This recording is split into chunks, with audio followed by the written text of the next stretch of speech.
아침에 나로 주의 인자한 말씀을 듣게 하소서. 성도 여러분 안녕하세요. 목요일입니다.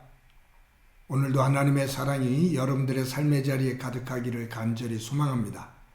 말씀 한 국 봅니다. 베드로전서 3장 13절부터 22절까지의 말씀을 봉독해 드립니다. 또한 너희가 열심으로 선을 행하면 누가 너희를 해하리요. 그러나 의를 위하여 고난을 받으면 복 있는 자니 그들이 두려워하는 것을 두려워하지 말며 근심하지 말고 너희 마음에 그리스도를 주로 삼아 거룩하게 하고 너희 속에 있는 소망에 관한 이유를 묻는 자에게는 대답할 것을 항상 준비하되 온유와 두려움으로 하고 선한 양심을 가지라. 이는 그리스도 안에 있는 너희의 선행을 욕하는 자들로 그 비방하는 일에 부끄러움을 당하게 하려 함이라. 선을 행함으로 고난 받는 것이 하나님의 뜻일진데 악을 행함으로 고난 받는 것보다 나으니라.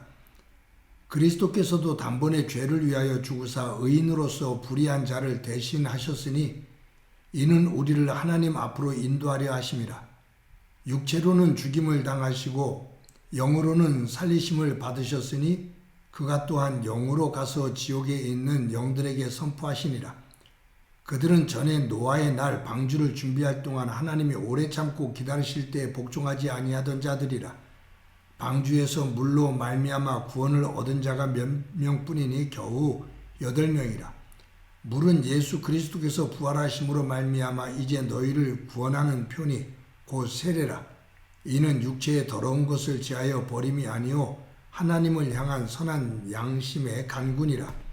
그는 하늘에 오르사 하나님 우편에 계시니 천사들과 권세자들과 능력들이 그에게 복종하느니라. 아멘. 어느 가정에 딸이 결혼을 하고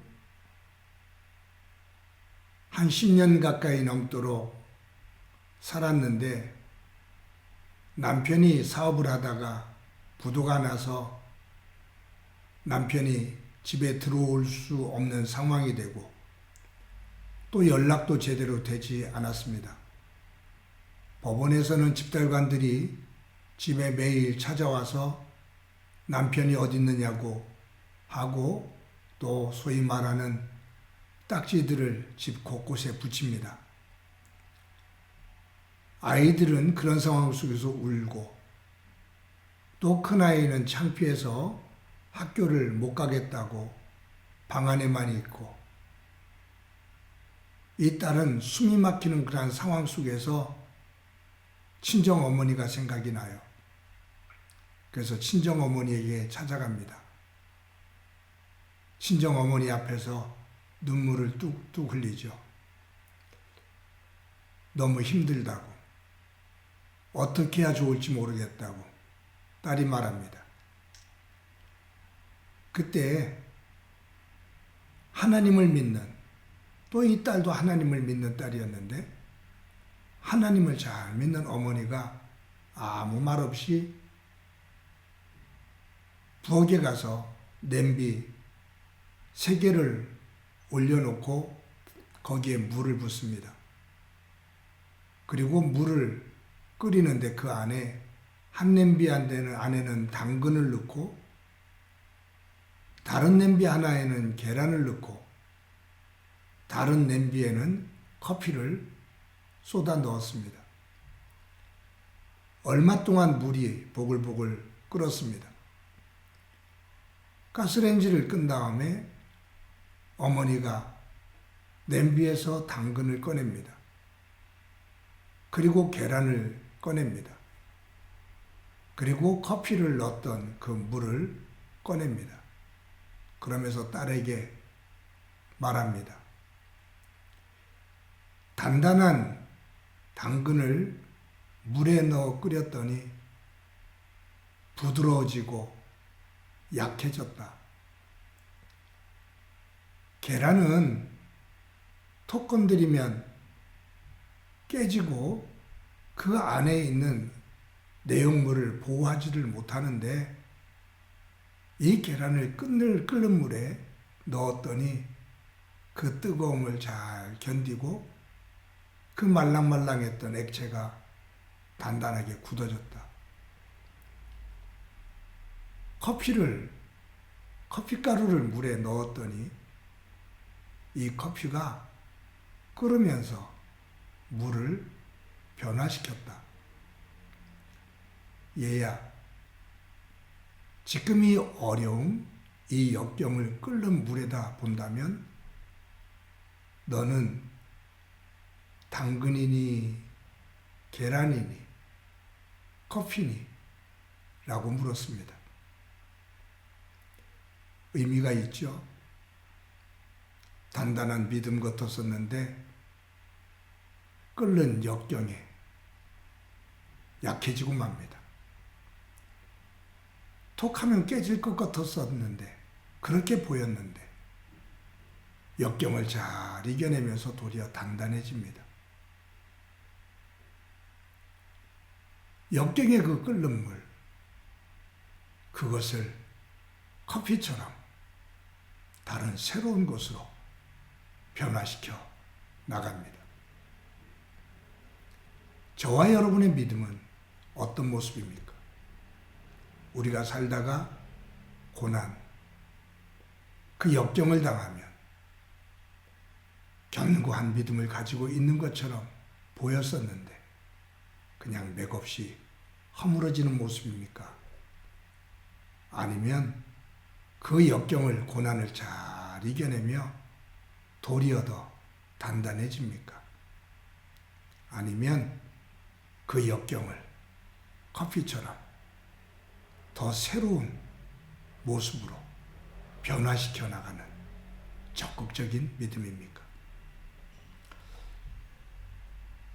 우리는 살면서 어느 누구도 고난을 원하는 사람 없습니다. 저도 원하지 않습니다. 저도 살면서 숨막히는 고난 당하고 싶은 생각이 1도 없습니다. 욕심 같지만 그냥 이대로 그냥 평안한 모습으로 살다 하나님의 품에 안기면 좋겠습니다. 그런데 그것은 바람일 뿐이고 살다 보면 고난이 없을 수 없습니다. 내가 원치 않아도 고난은 어느 순간 불쑥 내 앞에 다가옵니다. 예수 믿기 때문에 고난은 없을 거다라고 말한다면 그것은 거짓입니다. 만약 누군가가 그렇게 가르친다면 그것은 거짓말입니다. 하나님의 뜻을 왜곡시키는 겁니다. 예수 믿는 사람은 고난을 당하고 예수 믿지 않는 사람은 고난을 당하지 않는다라고 말하면 거짓입니다. 둘 다 살면서 고난을 겪습니다. 그런데 그 고난 앞에서 그 고난을 어떻게 해결해 나가느냐, 그 모습이 하나님을 믿는 사람과 하나님을 믿지 않는 사람의 차이가 되어지는 모습이 되어야 됩니다.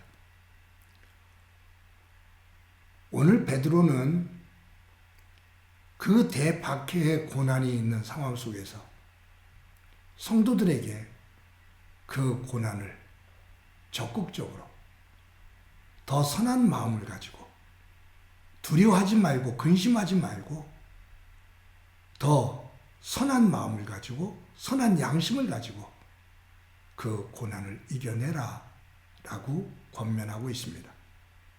여기에 14절에 그러나 의를 위하여 고난을 받으면 복이 있는 자니 그들이 두려워하는 것을 두려워하지 말며 근심하지 말고 너희 마음에 그리스도를 주로 삼아 거룩하게 하고 너희 속에 있는 소망에 관한 이유를 묻는 자들에게는 대답할 것을 항상 준비하되 온유와 두려움으로 하고, 여기에 두려워한다는 것은 이 14절에서 두려워하지 말라는 거하고 15절에서 두려움으로 하고 이것은 다른 의미예요.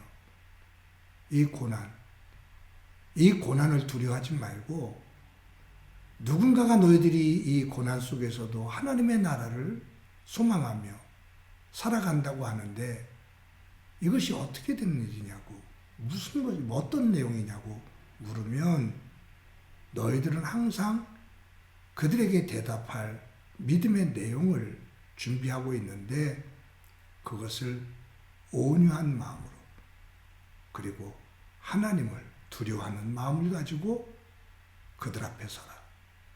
그리고 선한 양심을 가지고 그들에게 말하고 대해라 라는 말이에요. 사랑하는 성도 여러분, 저와 여러분들의 삶의 자리에 크고 작은 일들이 불쑥불쑥 올라와 우리를 당황스럽게 할 때가 있습니다. 우리를 힘겹게 만들고 또 어떨 때는 절망적인 상황에 놓여질 때도 있습니다. 그때마다 정신 똑바로 차리고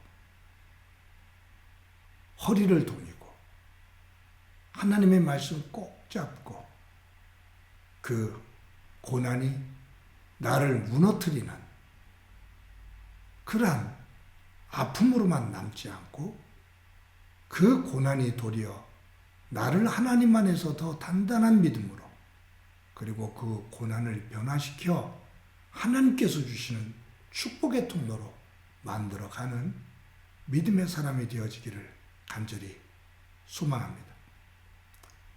오늘도 하나님 안에서 승리하는 한 날이 되기를 소망합니다. 고난이 없기를 기다리기보다 언제든지 고난이 다가와도 그 고난을 넘어 하나님의 영광을 드러낼 수 있는 삶을 살 수 있는 단단한 믿음의 사람으로 오늘도 서고 또 그러한 훈련이 되어지는 귀한 날이 되기를 주님의 이름으로 간절히 축원합니다. 한번 기도드립니다. 하나님 감사합니다. 우리들이 살다 보면 원치 않게 힘들고 어려운 일들을 당할 때가 많은데 그 고난 앞에서 우리의 믿음이 속절없이 무너지는 모습이 되지 않게 하옵소서. 고난을 잘 이겨내며 더 단단한 믿음 되게 하시고 더 적극적으로 그 고난에 대처하며 그 고난을 축복으로 변화시켜 나갈 수 있는 저희들 되도록 은혜 베풀어 주옵소서.